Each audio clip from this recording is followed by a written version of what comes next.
لكن لنا في ظن لا يخيبنا حاشاه أن ترجع الأيدي بلا نعم كم جاد من فضله قبل السؤال وكم أعطانا بمحض الجود والكرم الله يعلم ما نشكو من الألم وما نعانيه من ضيق ومن سقم لما لا لما لا لا لا لا لا لا لا لما لا لما لا لا لا لا لا لا لما لا لما لا لا لا لا لا لا لما لا لما لا لا لا لا لا لا هذا سلام فلما السلام ونظرة تؤلم قلبي في المنام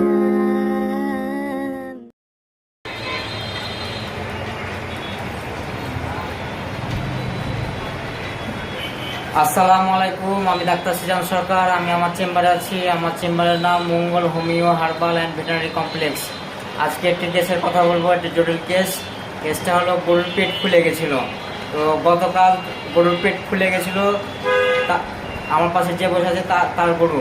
তো তাকে ওষুধ দিয়েছিলাম। তো সামথিং কিছু কমে যাওয়ার পর তো আজকে আবার তিনি আসে সকালবেলাতে 8:14 দিকে আসে, 8:14 সকালবেলাতে।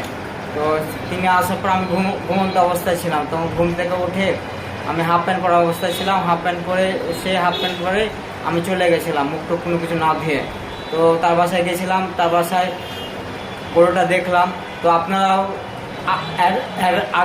আগের ভিডিওতে দেখতে পাবেন গরুর ভিডিওটা। তো গরুটা আমি দেখলাম, গরুটা নানা রকম সমস্যা হয়ে গেছিলো। তো কয়েকদিন থেকে বাথরুম করেনি, তারপর পেট ফুলে গেছিলো, তারপর নিঃশ্বাস নিচ্ছিল জোরে জোরে, পায়ের সমস্যা হয়ে গেছিলো, গরু উঠতে পারছিল না। তারপরে হালকা কিছু জাবর কাটছিল, মুখটা হালকা লড়া ছিল। এটা আমি পর্যবেক্ষণ করে দেখলাম। তো আমার পাশে ইনি আছেন, যার বয়সে আছে, আমি মিথ্যা বলছি না, সত্যি সে কিন্তু বলতে পারবে। তো হলো আল্লাহর রহমতে তারপরে দেখে আসার পর তারপরে হলো আবার ওষুধ দিলাম। তো বর্তমানে এখন আল্লাহর রহমতে ঠিক হয়ে গেছে। 100%-এর মধ্যে 99% ঠিক হয়ে গেছে। তারপরে ওষুধ দিলাম, আরও ওষুধ। তো তার টোটাল খরচ এসেছিলো, তখন নিয়েছিলাম 200 টাকা। তারপর আজকে সকালে নিলাম 300 টাকা, তার 500, আর এখন হবে 200 টাকা, 700 টাকা, মোট 700 টাকা খরচ হয়েছে। তো একটা কথা বলতে চাই যে হলো যে চিকিৎসা তারপরে ওষুধ ভালো করার মালিক সব কিছুই আল্লাহ। আমি কোনো কিছুই না, সিম্পল একটা ফোর্স সাবজেক্ট আমি কিন্তু। তো আল্লাহ ভরসা চিকিৎসা করে আল্লাহ কিন্তু ভালো করে দেয়। আল্লাহ আবার ওষুধের ফর্মুলা দেখিয়ে দেয় মাথাতে। তো তিনি কিন্তু পাশে আছেন, আমি কিন্তু মিথ্যা বলছি না। তো আমার এক মামা, পিটার নাম মামা আমাকে বলেছিল যে হাফ প্যান্ট পরা অবস্থায় তুমি এখানে ওখানে ইয়ে করো, হ্যান প্যান্ট এটা সেটা। তো মামার উদ্দেশ্যে কথা বলতে চাই যে মামা যে কোনো হাফ প্যান্ট পরাও লাগে না, লুঙ্গি পরাও লাগে না। যদি চিকিৎসার যদি প্রয়োজন হয় তাহলে সবসময় ইমার্জেন্সি ক্ষেত্রে সবসময় সব জায়গাতে যাওয়া উচিত। হাফ প্যান্ট হোক, লুঙ্গি পরে হোক, টি শার্ট পরে হোক, বা ফোলাতা শার্ট হোক, আন্ডার স্ট্যান্ড হোক বা স্ট্যান্ডার্ড হোক, কোনো কিছু লাগে না চিকিৎসা করার ক্ষেত্রে। তো আপনি এ কথা বলেছিলেন, তো আপনি এ কথাটা রং বলেছিলেন। তো আমি যদি সেখানে যদি টি শার্ট স্মার্টলিভাবে যেতাম তাহলে গরুটা কী অবস্থা হতো। সব কিছু বুঝে শুনে কিন্তু কথা বলতে হবে মামাকে। আমি মামার উদ্দেশ্যে কথা বললাম, না হলো পিটার। তো তার ব্যাপারে আমি কিন্তু হাফ প্যান্ট পরে গেছি, সেটা আমি কোনো কিছু মনে করি না, আমি নিজেকে কোনো কিছু মনে করি না। তো আমার ইচ্ছা হয়েছে, আমি চলে গেছি, ঘুম থেকে চলে গেছি।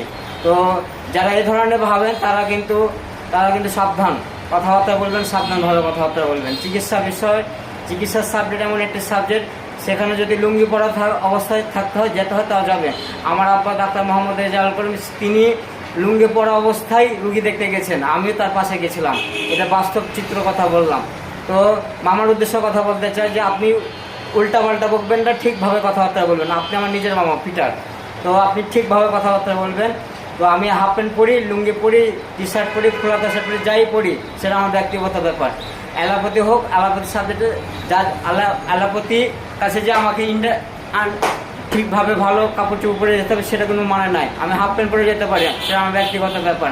আমি লুঙ্গি পরে যেতে পারি, সেটা আমার ব্যক্তিগত ব্যাপার। কিন্তু আপনি উল্টাপাল্টা কথাবার্তা বলবেন না। অ্যালোপ্যাথি হোক আর হোমিও হোক, যেই হোক, আমি কোনো কাউকে ইয়ে করি না, পড়া করি না। আমি আল্লাহ ভরসা চিকিৎসা করে, আল্লাহ ভালো করে দেয়। তো পোশাকটা মেন না, পোশাকটা মেন না, ইমান আর আমলটা মেন। ইমান আমল ছাড়া পৃথিবীতে কোনো কিছু যাবে না। তো আমার আব্বাও কিন্তু লুঙ্গি পরা অবস্থা কিন্তু সে চলে গেছেন, মানুষ ডেকেছেন রাত 12টা বাজে, তখন আব্বার লুঙ্গি পরা অবস্থা ছিল। আব্বা কিন্তু যখন রুগী আসলো, আব্বা ঘুমন্ত অবস্থায় ছিল, লুঙ্গি পরা স্টপে রুগী দেখতে গেছিলো মানুষের। কিন্তু আল্লাহর রহমতে আব্বার সাথে সাথে আমিও চলে গেছিলাম। তিনি যদি সে সময় জামা পরতেন, কাপড় পরতেন, তাহলে লেট হয়ে যেত না, 15 মিনিট তো লেট হতো অবশ্যই। 15 মিনিটের অনেক সময়টা খেত।